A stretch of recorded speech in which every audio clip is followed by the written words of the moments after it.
프랑스에 세계적인 타이어 제조 회사가 있습니다. 미쉐린이라는 프랑스 발음으로는 미슐랭 그렇게 발음을 하죠.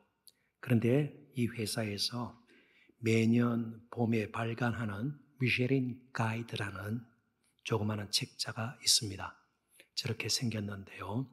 두 종류가 있는데 그 중에 한 종류입니다. 빨간색이기 때문에 레드 가이드라고 부르는데요. 숙박시설과 식당에 관한 정보를 제공해 줄 뿐만 아니고 어느 특정 식당에 별을 부과하는 1개, 2개, 최고 3개까지. 그래서 미슐랭 스타라는 말이 넣었죠. 아주 유명한 식당, 세계적으로 유명한 식당들 가운데 별을 받은 식당들이 있는 것 여러분도 아실 겁니다. 그게 레드 가이드가 담고 있는 내용이고요.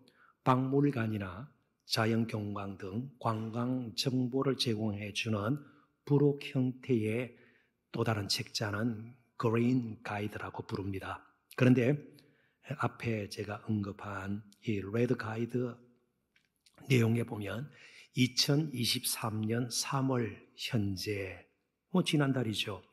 전 세계에서 3개의 별 최고 등급을 받은 식당은 139개 정도 됩니다. 그 가운데 우리나라에도 다 한 식당이에요. 2곳이 우리나라에 있습니다. 엄청난 명예죠. 그런데 이 식당은 예약하지 않고서는 갈 수 없는 식당입니다. 음식값도 만만치가 않습니다. 그래서 저는 한 번도 가본 적이 없습니다. 그런데 한번 생각해 보십시오. 세계적으로 이제 인정을 받은 그 명예로운 식당에서 매일 식사를 한다고 해서 우리의 정신이나 사고방식이나 삶이나 영원한 운명이 바뀔 수 있겠습니까? 아니죠. 돈만 있으면 잘 차려입고 예약만 하면 되는 것입니다. 그런데 우리의 삶을 이전에 어떤 삶을 살았던 너무 흉측한 삶을 살았던 심지어 오랫동안 중범죄인으로 교도소에서 수십 년을 지낸 사람이든 우리의 삶을 근본적으로 바꿔놓는 영원한 생명을 주는 양식은 따로 있습니다. 약 2700년 전 구약의 한 선지자는 그 양식을 바라보면서 이렇게까지 노래했습니다. 이사야 선지자가 정말 갈구하고 바라고 선포했던 하늘의 양식입니다. 이사야서 55장 1절인데요. 한번 들어보십시오. 오호라 너희 모든 목마른 자들아, 인생의 영적으로 정신적으로 삶에서 아무리 무엇을 해도 갈증이 해소되지 않는 자들아 물로 나오라. 돈 없는 자도 돈 없어도 괜찮습니다. 오라 너희는 와서 사 먹되 돈이 없는데 사 먹으라는 거예요. 돈 없이 값없이 와서 포도주와 젖을 사라. 값없이 돈 없는 자 사라. 이율배반적이지 않아요? 그렇다면 누군가가 값을 대신 치러주시는구나. 이사야는 멀리서 그 양식을 바라보고 그 양식을 제공하는 값을 치르는 분을 바라보았던 겁니다. 오늘 바로 값을 치러주셨던 분, 영원한 생명을 우리에게 하늘의 양식을 주시는 분, 아니 하늘의 양식이 되신 분, 그분이 요한복음 6장에 걸쳐서 여러 모양으로 우리에게 다가오십니다. 본문이 포함되어 있는 요한복음 6장 33절부터 58절은 큰 단락을 이루고 있는데 거기에 보면 예수 그리스도께서 하늘에서 내려왔다. 그런 표현이 7번에 걸쳐서 반복 사용됩니다. 그러니까 예수 그리스도, 이제 살펴보겠습니다마는 하늘의 양식인 그 분은 이 땅에서 돈으로 살 수 있는 분이 아닙니다. 억만금을 가지고도 그 양식을 살 수가 없는 겁니다. 지식층에 있고 다른 사람과 다른 신분의 사람이라도 도저히 되지가 않습니다. 그런데 예수님께서는 자신이 하늘에서 내려왔을 뿐만 아니고 생명의 떡이라고 또 말씀을 하십니다. 점점 이해하기 힘든 표현들을 하기 시작합니다. 지금 요한복음 6장에 걸쳐서 되어지고 있는 이야기들을 제가 요약해서 하고 있는 것입니다. 그리고 더 충격적인 것은 그 떡은 세상의 생명을 위한 자신의 살이라고 말씀을 하는 거예요. 그랬더니 그 말씀을 듣고 있는 유대인들 사이에서 사람의 살을 먹는 것이 도대체 뭐냐? 다툼이 일어나게 되었습니다. 52절에 그렇게 나와 있죠. 왜냐하면 그들에게는 너무나도 충격적인 것이었습니다. 우리가 언뜻 생각해도 사람이 살을 먹는 것은 비정상적인 것이에요. 비인간적인 것이에요. 굉장히 혐오스러운 것이죠. 이전에 옛날 고대 사회에 인육을 먹은 사람의 살을 먹는 식인종이 있었던 것 우리가 그냥 배워서 알고 있는 정도고요. 요즘도 가끔 영화 가운데서 공포 영화 가운데서 냉장고에 사람의 살을 일부 넣어놨다가 먹고 뭐 그런 일이 있기는 하죠. 그 정상적인 것은 아니에요. 그런데 유대인들에게 더 충격적인 것은요. 율법에 보면 하나님께서 주신 말씀에 보면 피채 산 것을 먹지 말라고 그러는 거예요. 그것도 보통 짐승이 아닌 사람의 살을 먹는 것은 너무나도 하나님을 반역하는 것이고 가증스러운 일이에요. 그런데 소위 율법 선생 젊은 한참 뜨는 그 랍비가 자기 살을 먹는 자는 영원한 생명을 누리게 될 것이다. 너무나도 얼토당토 않는 이치에 맞지 않는 도리에 맞지 않는 말을 하면서 그들의 마음은 점점 닦여지기 시작했습니다. 그리고 6장 마지막 부분에 보면 상당수의 예수님께 모였던 사람들이 떠나고 말아요.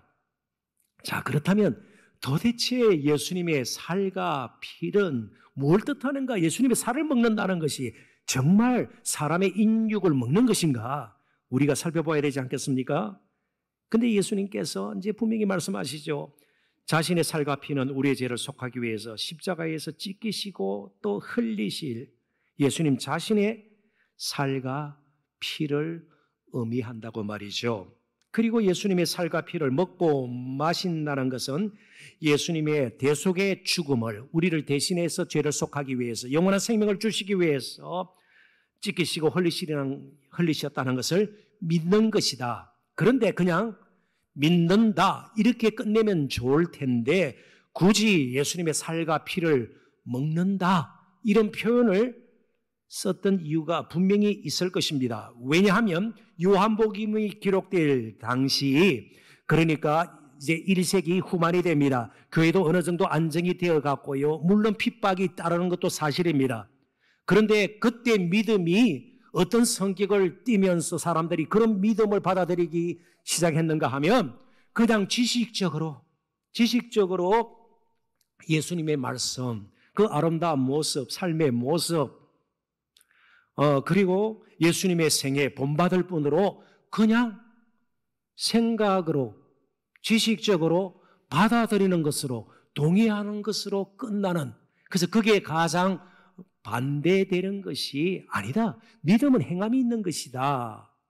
그런 가르침 아니겠어요? 그래서 사도 요한이 특별히 예수님의 이 말씀을 강조할 수밖에 없었던 것은 단순히 믿는다는 것은 제가 말씀드린 것에 대한 지적 동의로 끝나는 것이 아닙니다. 오늘도 마찬가지예요. 교회 다니면서 예수님의 말씀 정말 설교를 듣고 조금 마음이 뭉클하고 뭐 어떨 때는 굉장히 졸리고요. 대충 끝내고요. 그리고 국수 한 그릇 먹고 요즘 국수가 아니고 된장국일 가능성이 많죠. 그리고 가고요. 예수님하고는 전혀 관계가 없는 그런 일주일을 보내다가 오늘 또 주일이구나. 이런 식으로 그냥 믿음을 우리가 축소시키는 경향이 오늘도 있었는데 그때는 굉장히 심했던 것 같아요. 살과 피를 먹는 이 극적인 행위를 통해서 아니다. 믿는 것은 바로 예수님과 한 몸이 되는 것이다.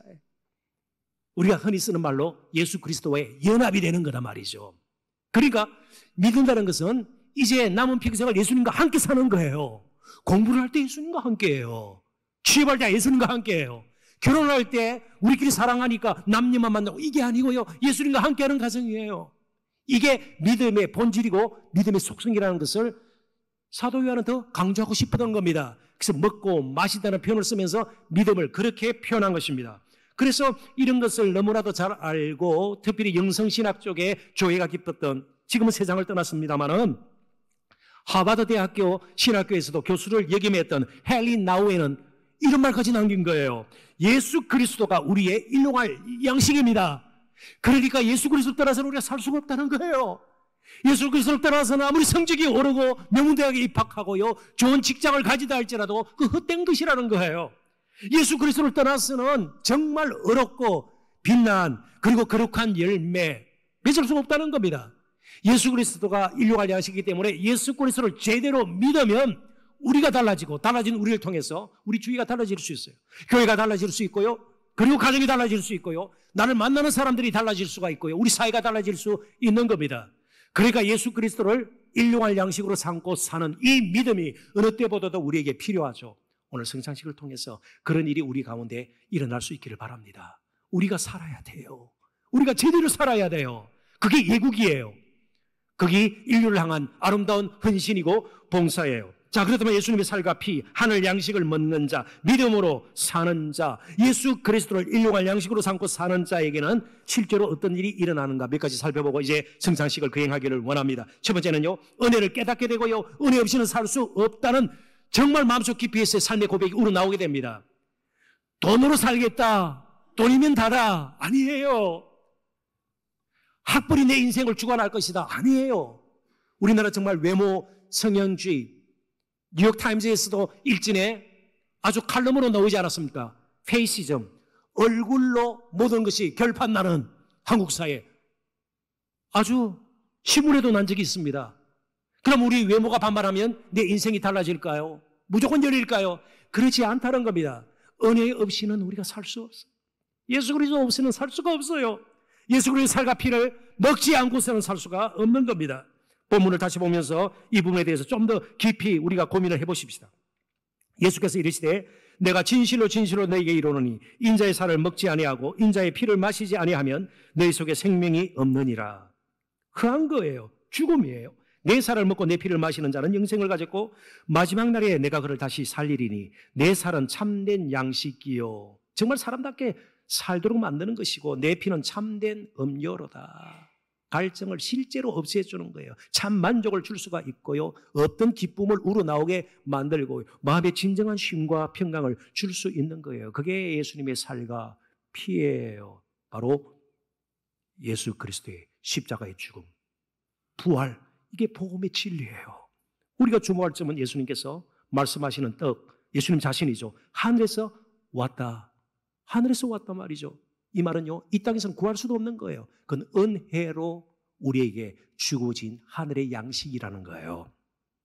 정말 예수님께서는 하나님이시면서도 우리를 위해서 육체의 모양으로 하늘 보좌를 멀리하고 우리를 위해서 이 땅에 오신 분이에요. 그리고 이 땅 어디에서 태어났습니까? 유대 땅 어디에서요? 베들레헴. 베th, 집이라는 뜻입니다. 베델, 하나님의 집, 그런 뜻으로 말이죠. 베th, 집이고요, 레헴은 떡이라는 뜻입니다. 그러니까 베들레헴은요, 떡집이에요. 죄송합니다만은 예수 그리스도께서 신은 시장 떡집에서 온 것이 아니고 베들레헴을 통해서 하늘에서 내려온 진정한 떡이에요. 생명의 떡이에요. 그래서 떡과 잔을 받으면서 우리 자신이 하나님의 아들이 우리를 살리려 떡이 되셔서 자신의 살과 피를 내어주셔서 생명을 내어주셔서 오늘 이 자리 내가 성찬식을 가지게 되는구나. 그 은혜에 참으로 감사합니다. 이제 은혜 없이는 이 땅의 것만 움켜쥐고 살려고 그럴 때는 은혜를 경험할 수가 없어요. 그래서 예수를 오래 믿어도요, 계속해서 땅에 있는 것만 날마다 바라보고요, 그 움켜쥐려고 하고요, 그 쌓는 것을 복으로 생각하고 사는 사람은요, 은혜를 누릴 줄을 몰라요. 쓸데없는데 은혜를 말을 쓴단 말이죠.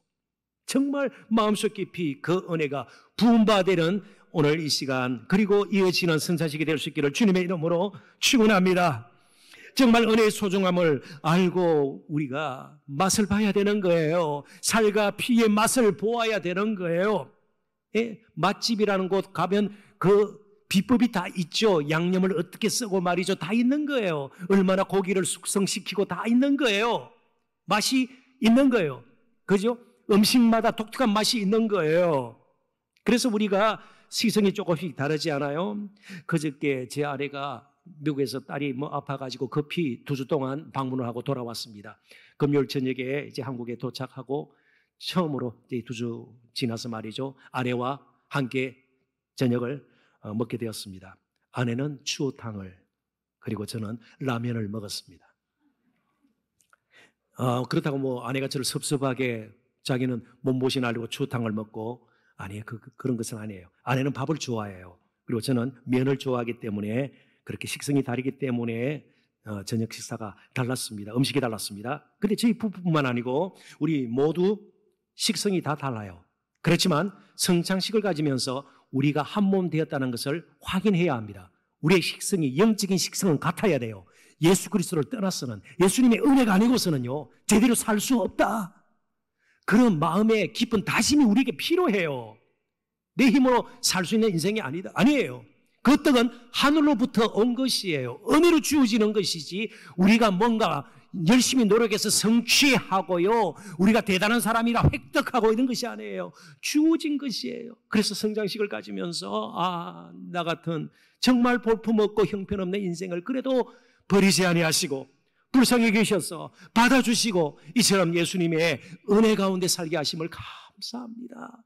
그리고 우리의 찬양이, 우리의 기도가, 말씀의 순종이 달라질 수 있는 복을 계속해서 이어 우리가 받아야 될 것입니다. 더 나아가서 예수님의 살과 피를 먹으면 우리에게 또 어떤 일이 일어나는가?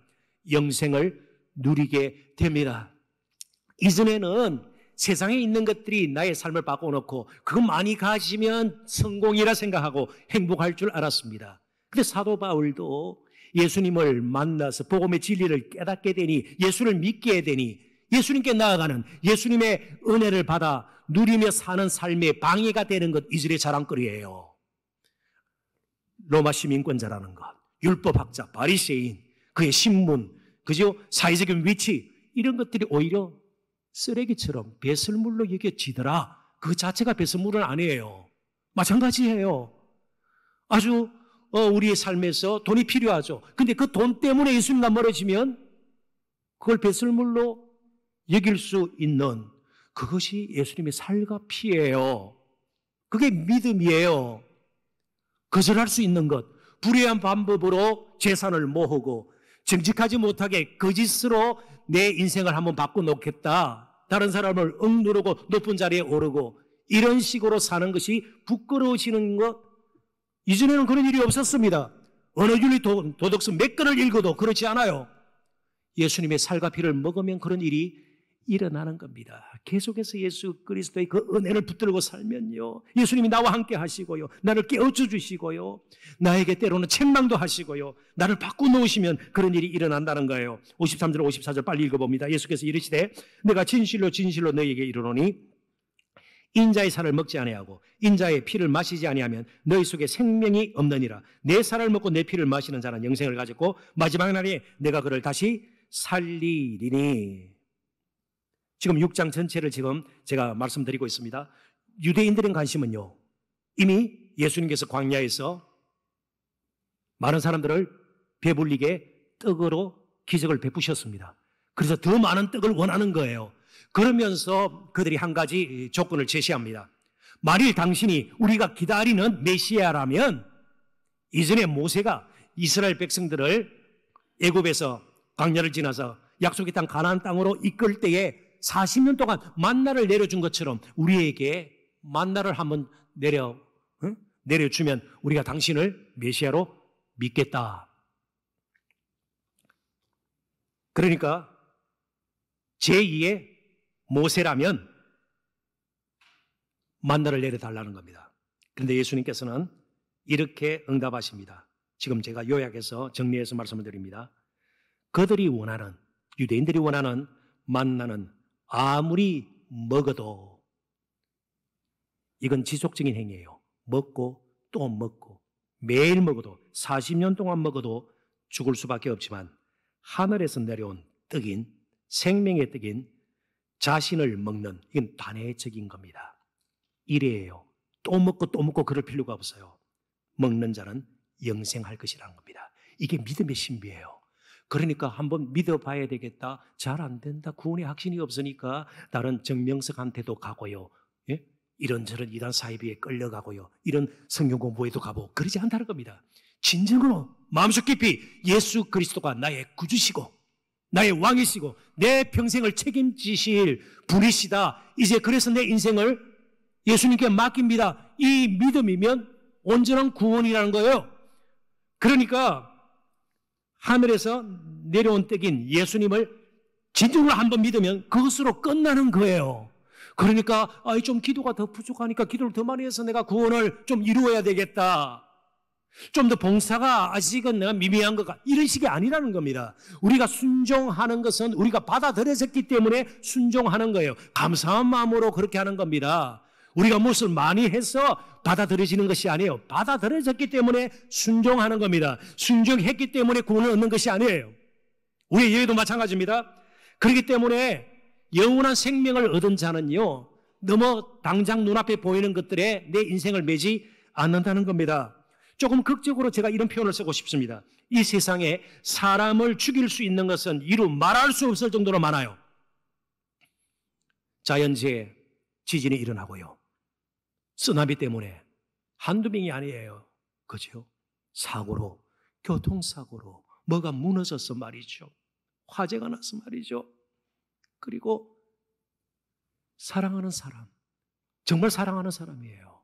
그런데 그 사랑하는 아내를 남편이 죽이는 경우도 있어요. 우리가 죽는 사람을 죽일 수 있는 것은 이루 말할 수가 없습니다.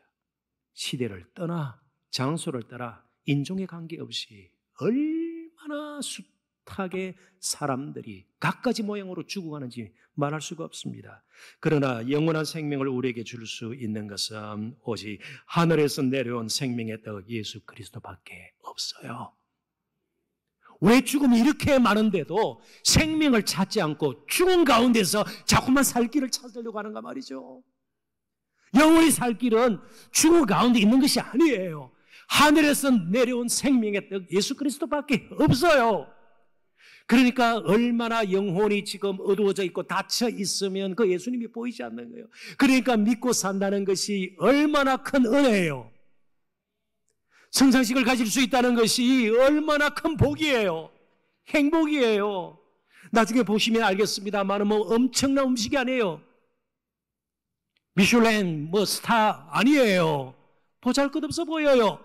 그렇지만 거기에 묻어있는 엄청난 우리 주님의 사랑, 그 은혜를 마다하고 널치한 된 한계에 갇혀있는 우리 자신 스스로를 믿고 스스로 왕권을 세우려고 스스로의 성을 쌓으려고 우리가 왜 부질없이 헛된 일을 계속 반복해야 되는가 말이죠.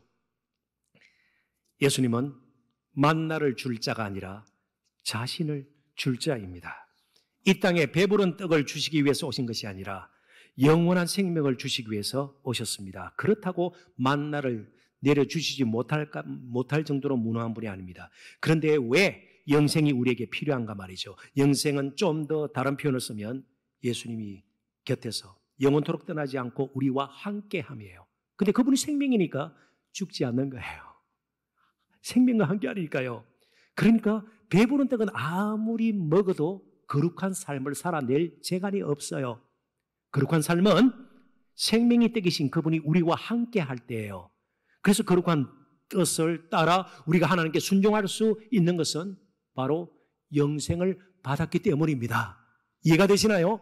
그분이 함께 하시기 때문에 우리는 연약하지만 부족하지만 정말 틈이 많지만 그분이 함께 하셔서 말씀을 따라 순종하게 거룩한 길을 가게 하시면서 거룩한 열매를 맺게 하는 겁니다. 이건 돈하고 관계없어요. 우리의 계좌에 얼마나 지금 잔액이 남아있는 거하고 관계없어요. 학위를 어느 정도까지 받았는가 아무런 관계가 없어요. 어디에 사는가 아무런 관계가 없어요.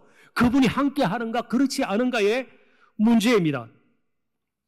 그래서 앞으로 우리가 사는 동안 정말 나와 함께 하시는 그분으로 말미암아 영생을 누리면서 비록 어렵고 힘들지만 인생의 길을 가는 동안도 우리가 순종하며 살 수가 있는 거예요. 그래서 영생을 누리게 된다는 것은 부족함이 없는 거예요. 그냥 그렇게 살면 되는 겁니다. 하나님께서 갖가지 모양으로 우리에게 다 주신 것들로 저희들이 살아가는 겁니다. 그러면서 이제 마지막 세 번째로 예수님의 떡과 잔, 살과 피를 받으면 우리가 힘을 얻게 돼요. 어떤 힘을 얻게 됩니까? 하나님 더욱 사랑하고 그리고 이웃에게 사랑을 베풀면서 사는 거예요. 그래서 예배가 사는 거예요. 우리의 기도가 살아나고요. 우리 이웃들에게 긍휼의 사역이 이어지게 되고요. 한 번도 본 적이 없는 사람을 위해서 기도하기 시작하고 어려움을 겪는 이웃들에게 정말 사랑을 베풀기 시작합니다.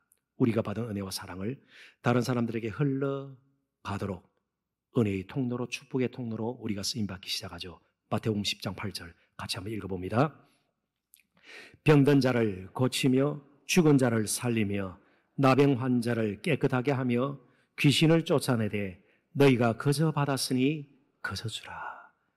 다시 한번 저를 따라 한번 힘차게 따라해 주시면 감사하겠습니다.